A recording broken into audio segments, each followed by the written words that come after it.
di ogni soggetto abbiamo ricostruito non solo i connotati fisionomici, ma anche quelli che erano i dettagli del suo abbigliamento. In particolare le uniche cose che diciamo non erano scure di questo abbigliamento erano le calzature.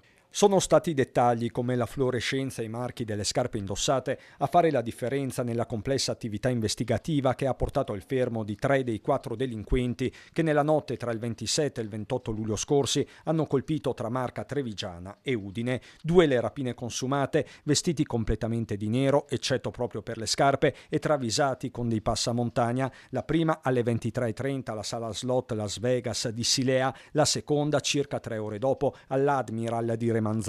In entrambi i casi i malviventi sono entrati in azione armati di forconi, badili e bastoni, così a Silea. Uno è rimasto fermo dentro la sala dicendo appunto ai clienti di non muoversi, altri 2 sono venuti verso l'ufficio dove appunto ci sono le casse minacciando i clienti che erano qua del banco del bar sempre di non muoversi. Una vera e propria scorribanda, quella del comando, a bordo di un Audi Avant colore argento che non è passata inosservata. È stata fatta un'analisi, vorrei dire, certosina di tutte le immagini degli impianti di videosorveglianza che siamo riusciti a recuperare. Occhi elettronici che hanno permesso di stabilire la traiettoria della fuga, compreso il mancato pagamento dei pedaggi in A4, diversi gli stratagemmi usati prima e dopo i colpi. Hanno rubato le targhe sia in occasione del primo assalto, le targhe erano state rubate a Roncade, che in occasione della seconda rapina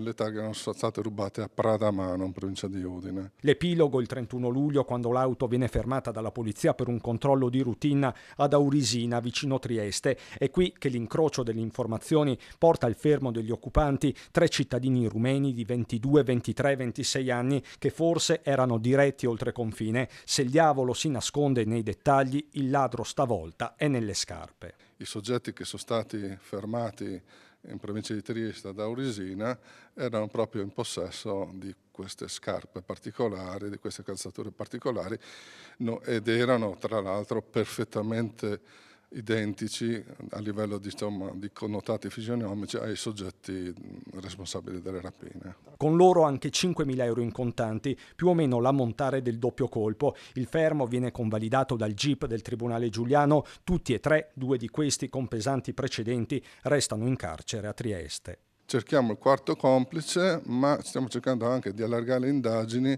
ad altre province perché siamo abbastanza certi che questi soggetti abbiano commesso altre rapine in altre province del nord Italia.